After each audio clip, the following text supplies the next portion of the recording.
most valuable commodity I know of is information. Wouldn't you agree?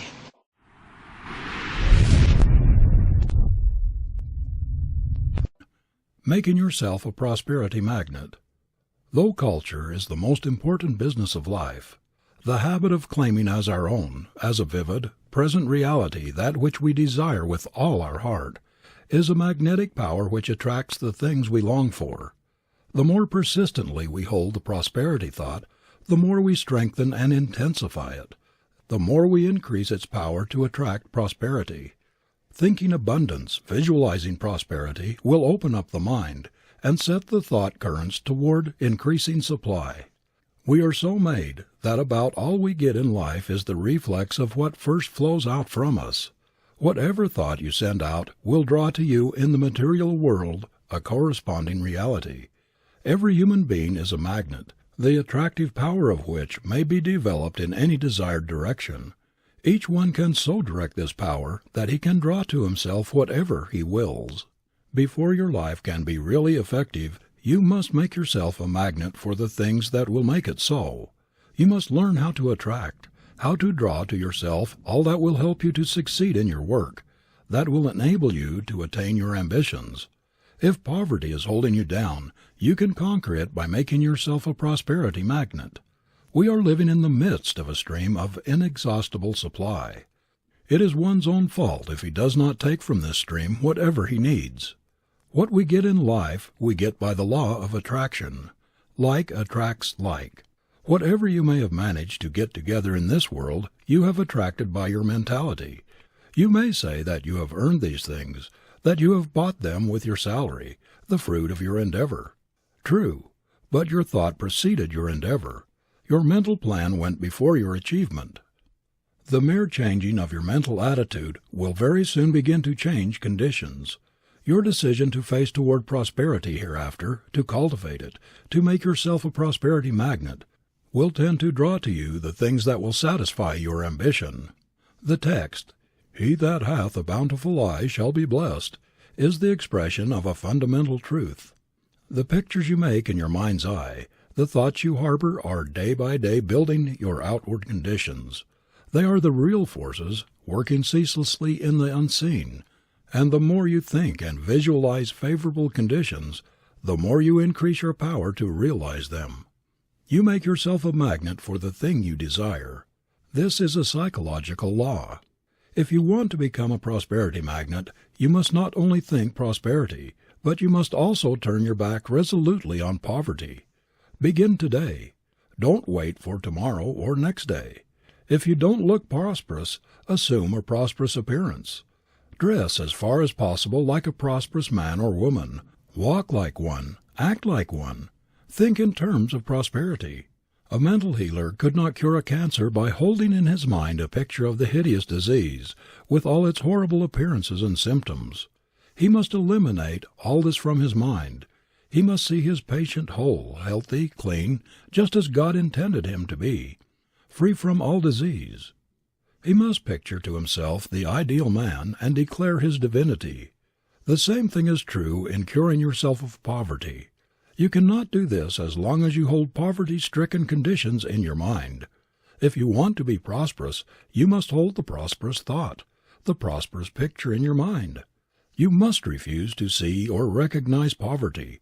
You must not acknowledge it in your manner. You must erase all marks of it, not only from your mental attitude, but as far as possible from your appearance. If you are not able to wear fine clothes at first, or to live in a fine house, you can radiate the hope and expectancy of the glorious inheritance which is your birthright, and everything about you will reflect this light. Prosperity begins in the mind. You must lay its foundations in your thoughts. Surround yourself with a prosperity atmosphere. In other words, you will build into your environment, into your life, whatever dwells in your mind. We hear of some people that they are always lucky. Everything seems to come their way. Things come their way because there are invisible thought forces radiating from their minds toward the goal they have set for themselves. Things fall in line and come our way just in proportion to the force and velocity of the thought forces we project. Thinking better things might be called the first aid to the poor. To picture yourself as prosperous, living in a comfortable home, wearing good clothes, surrounded with the refinements of life, in a position to do your best work in the service of mankind, this is to put yourself into the current that runs successward. It is a strange thing that most of us believe the Creator will help us in everything but our financial troubles. We seem to think that it is in some way almost sacrilegious to call upon Him for money to meet our needs. We may ask for comfort, for solace in our afflictions, for the assuaging of our griefs and the healing of our diseases, but to implore God to help us to pay the rent, to pay off the mortgage on the home or the farm, does not seem quite right.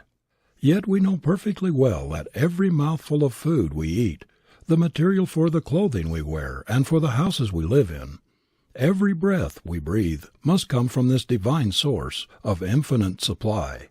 If the sun were to be blotted out, or to cease to send its magic rays to the earth, in a few days there would not be a single living thing on the globe. Not a human being, not an animal could exist without it. Not a tree, not a plant, not a flower, no fruits, no vegetables, no grass, nothing green. No vegetable life would be possible. Without the sun's energizing power all life would cease on this planet. It would be as cold, barren, and lifeless as on the moon. The Creator is the builder and provider of the universe. Everything we have comes from Him, and without the supply which flows from His abundance, we could not live a single instant. And why should we not look to this great source for our money supply? The truth is, we were all intended to live the life abundant. The Creator never meant His children to grovel in poverty, to spend their lives in drudgery and uncertainty. They have a right to their inheritance of all that is good and beautiful, all that is needful for their welfare. We were not intended to live in the pinched, starved, stunted lives of paupers. It is our own fault if we do. The door to opulence is open to every human being born into this world, and no one but himself can close that door. No human being can shut out the lowliest child that is born from his divine inheritance. The only real poverty is in the mind, and no one can control one's mind but himself. Never for a moment harbor the thought that anything can come to you but prosperity, for this is your birthright, and because it is, you should demand it. Instead of admitting poverty, say to yourself, I am in the midst of abundance. I lack nothing that I need because my Father is the infinite source. Turn your back on poverty. Make up your mind that you will never again have anything to do with it, that you will not encourage it by dwelling on and visualizing poverty suggestions. Face toward prosperity. Think of and plan for prosperous conditions. Struggle toward prosperity with all your might, and you will draw it to you. Suppose you are poor and live in a humble home. Just have a talk with your wife and children, and make up your minds that you will all focus on your objective, improved conditions, that you will face the other way, toward prosperity instead of poverty. Say to yourself, it is a shame for God's children to exhibit such a pauperized appearance. It is a reflection on my Father, Mother God, to go about among my fellows looking as though everything had gone wrong with me, as though I were disappointed with life. This is ungrateful. I can at least show gratitude for health, for the privilege of living in God's pure air and sunlight, by holding up my head and walking erectly, joyously, as His child should. I am really insulting the Creator, to whom I pray, by reflecting such despair and degrading poverty in my mental attitude, thus erasing the divine image from my face. No matter how little I have, I can at least appear respectable. I can show that I respect myself by doing away, as far as possible, with the depressing appearance and influence of poverty. Tidy up your home, and make it as neat and cheerful as possible. Do the same with your dress and general appearance. Keep yourself better groomed. Look up, brace up, brush up, struggle up. Surround yourself with an atmosphere of hopefulness, and show everybody by the new light in your eyes, the light of hope and expectancy of better things, that there is a change in you. Your neighbors will notice. They will see a change in your home, in your wife, in your children. The change in the mental attitude of yourself and family through facing toward the light instead of darkness, toward hope instead of despair, will make a tremendous change in your whole outlook on life. In this way you are making yourself a prosperity magnet. You are radiating thought waves of hope, of ambition, of determination. Your new mental attitude is expressed in an erect, manly carriage, in squared, thrown-back shoulders, in a neat, clean appearance, even though the clothing may be old and threadbare, in a winning, forceful, magnetic countenance. You are thus establishing the conditions of success. The positive prosperity thought flows out like wireless current and connects itself with similar thought currents. Hold the prosperity conviction. Work steadily toward your object. See opportunity and success in your vista. Determine to be somebody. Hold firmly to the resolve, and your mentality will direct the invisible magnet of your personality to lift you higher and higher, to attract toward you others who will help you in the direction in which you are moving. If you want a better position, more salary, more money to pay off debts, or to get what you need, whatever it may be, cling with all the power of your mind to the thing you are trying to get, and never for a moment doubt you will get it. You do not inherit poverty, squalor. Lack and want have nothing whatever to do with God's children. Your inheritance is divine, grand, sublime. Poverty is a mental disease, and you carry the antidote to its poison in your mind. You owe it to the One who has given you life, health, who has given you brains to make something of yourself, to improve your situation. As long as you keep yourself saturated with the poverty conviction, you cannot rise out of poverty. You must think yourself out of it. The Lord is my shepherd, and I cannot want. Hold that thought firmly and steadfastly in your mind. Believe it. Live up to it. Abundance will never flow through pinched, doubting poverty thoughts, any more than clear crystal water can flow freely through foul, grease-clogged pipes. A right viewpoint must be your mental plumber to keep the connection open and free. Things of a kind attract one another. The poverty thought attracts more poverty. The fear thought more fear. The worry thought more worry. The anxiety thought more anxiety. On the other hand, the faith thought, trust thought, and the confidence thought attract things like themselves. Poverty is a disease that can only be cured by prosperity remedies.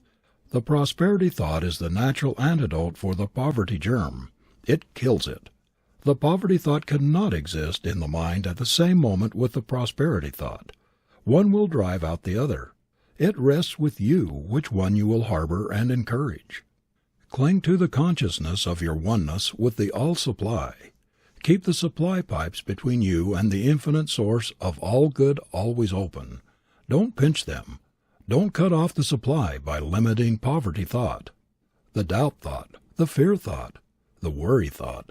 Keep your supply pipes open by great faith in your Father, Mother God, who is more solicitous for your welfare than any human parent could be.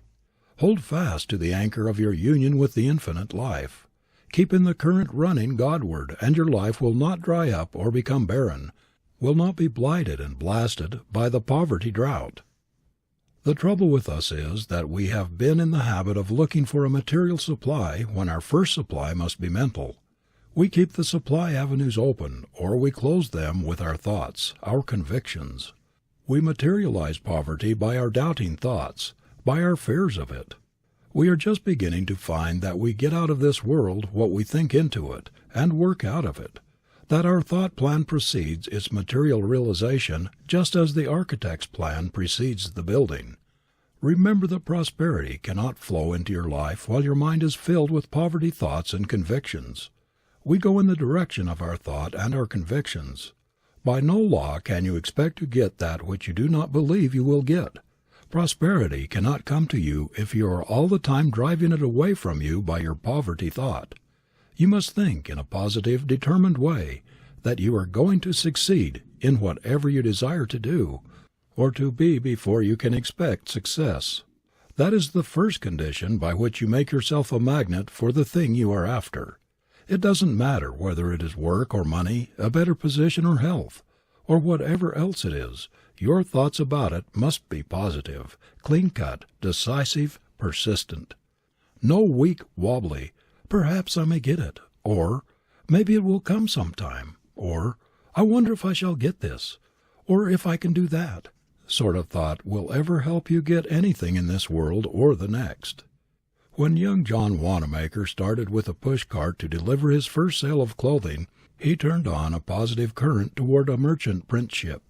As he passed big clothing stores, he pictured himself as a great merchant, owner of a much bigger establishment than any of those he saw, and he did not neutralize or weaken this thought current by all sorts of doubts or fears as to the possibility of reaching the goal of his ambition. Most people think too much about blindly forcing themselves ahead.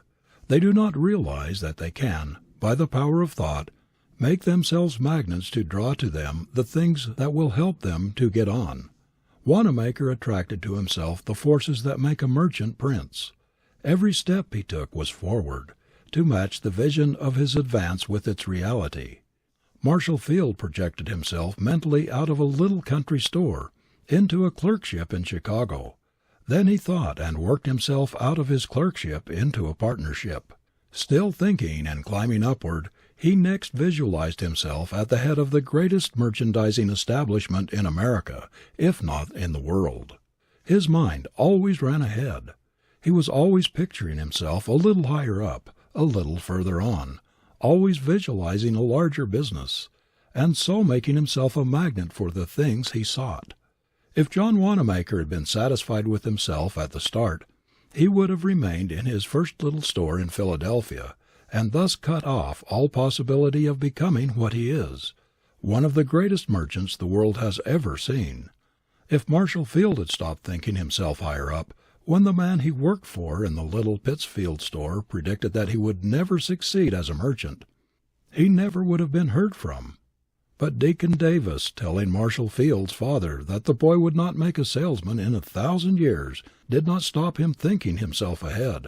"On to Chicago, the city of opportunity," he said to himself, and on and up he went, until the little country merchant who predicted his failure was a Lilliputian in comparison. The story of each of these men is, so far as the success principle is concerned, the story of every man who has ever succeeded in his undertakings. They may not have been conscious of the law underlying their methods, but they worked in unison with it, and hence succeeded. The same thing is true of Andrew Carnegie, and all of the millionaires and self-made men among us who have raised themselves from poor boys to the ownership of colossal fortunes, or to commanding positions in some phase of the world's activities. Anyone who makes the accumulation of a fortune his chief goal, and who has grit, determination, willpower, and sufficient faith in himself to stick to his purpose, will get there. But long before the youth who chooses such a goal has reached it, he will have dwarfed his manhood and shriveled his soul. To get away from poverty is one thing. To set one's heart on money as the ultimate good is another, and quite a different thing. There is a whole world of difference between so saturating one's mind with the thought of money and its acquisition that there is no room for any other aspiration, and the constant dwelling on the black and hopeless poverty thought, the incessant picturing yourself as a pauper until you are so convinced of poverty's hold on you that you destroy the very ability which should help you get away from it. People who are down and out financially are down and out mentally. They are suffering from a mental disease of discouragement and loss of hope. There ought to be institutions conducted by government experts for the treatment of these poverty sufferers, for they are just as much in need of it as are the inmates of our hospitals. They need advice from mental experts. They have lost their way on the life path and need to be shown the way back. They need to be turned about mentally so that they will face the light instead of the darkness. They should be shown that they are stopping up their prosperity pipes, cutting off their source of supply by their pinching, poverty-stricken, limiting thought. Their whole mental attitude points toward failure, toward poverty, and by a natural law their outward conditions conform with the pictures they hold in their mind. This poverty disease could be cured in the case of the majority of down and outs, the failures by proper mental treatments. If the people in the great failure army today could be shown that as long as they hold the poverty thought and go about with a sad, dejected expression on their faces, as though there were no hope in life for them, they will continue to be poor, but that if they will only turn about and face the sun, so that their shadows will fall behind them, their conditions will begin to improve. They would quickly take a new lease of life and courage. These mental prosperity treatments would generate in them a new hope that would cause them to brace up all along the line. What a revelation would come to the poor people of the world if they could only eliminate from their minds for a single year the poverty thought, if they would erase from their minds poverty pictures and all the suggestions of grinding want that sadden and discourage, if instead of expecting poverty and all that the idea implies, they could go through 1 year expecting just the opposite, prosperity, visualizing, talking prosperity, thinking prosperity, acting as though they expected to be, as though they were prosperous. Just this radical change of thought, this transposition of mental attitude, the persistent holding of the prosperous viewpoint for a year, would not only change their whole outlook on life, but would revolutionize their material conditions. They would brush up and clean up the things they have. Their ambition would grow. Their new way of looking at life would give an upward tendency to their surroundings. No matter how poor, their squalid aspect would go. Everything would take on a different appearance. There would be a new light in the people's faces. There would be hope there instead of despair. Expectancy of better things would give a glow of cheerfulness to their countenances. There would be a light in their eyes which was never there before. Working in the spirit of hope and expectancy of better things, instead of that of discouragement and the fears of even greater poverty, they would forge ahead in a way that would astonish themselves. The time is not far away when we shall have prosperity practitioners who will make a specialty of teaching people how to free their minds from thoughts that produce poverty by replacing them with their opposites, thus constantly enlarging the mental power of attraction until the mind becomes a powerful magnet, ever attracting prosperity. These specialists will teach people the creative power of right thinking, and will show them how to attract their desires instead of killing them, as many do, by wrong thinking.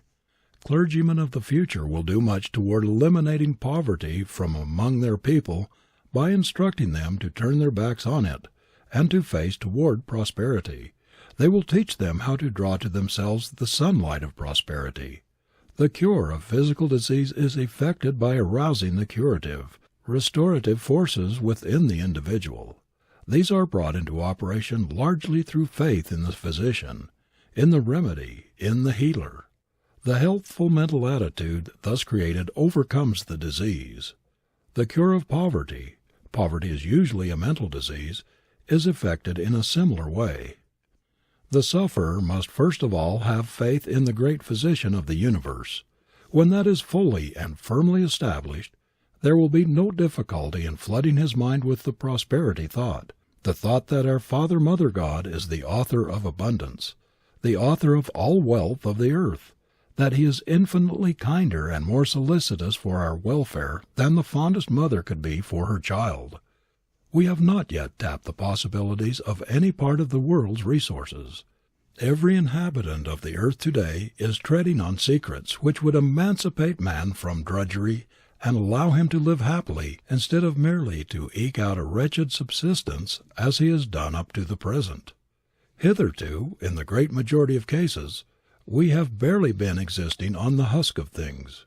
Now we are beginning to taste the kernel, because we are coming into a knowledge of the powers locked up within ourselves, and also of the illimitable supply of God's abundance. Here and there, people are mastering the law of opulence. They are demonstrating that they can conquer poverty by making themselves prosperity magnets. That is, by thinking and working in conformity with the law of opulence, of abundance. It is monstrous that so many of God's children are starving right on the shores past which the stream of inexhaustible plenty flows, a stream laden with all the rich things of the universe. There is no excuse for the horrible misery and suffering that exist in our midst. There is no reason why the children of the King of Kings should be harassed and tortured, driven into premature graves by poverty, for the Creator has produced enough to make every one of His children rich, to give them an abundance of all they need. There is no necessity for those who have inherited all the good things of earth to remain poor. The very structure of the human machine indicates that it was intended for the best, that it was planned for comforts, for luxuries, and not for poverty-stricken conditions. If we could only realize the far-reaching influence of always expecting the best to come to us, always expecting opulence, success, we would never allow ourselves to be dominated by the black pictures of poverty and failure. If everyone who is suffering from the limitations and humiliations imposed by a grinding poverty would proceed to establish the prosperity habit along the lines suggested, they would, by continually holding the prosperous thought, convince the subconscious self that we were made to be successful, that prosperity belongs to us. We should soon sight the millennium. When we affirm our divinity and claim our heritage, when we realize that our birthright keeps us in touch with the very source of all supply, when we know that it was never intended that God's children should be poor or go hungry, that it was never intended that they should live in poverty-stricken conditions, then we shall have struck the very basic principle of prosperity. Hold the victorious attitude toward life and you will overcome all unfavorable conditions. The most valuable commodity I know of is information.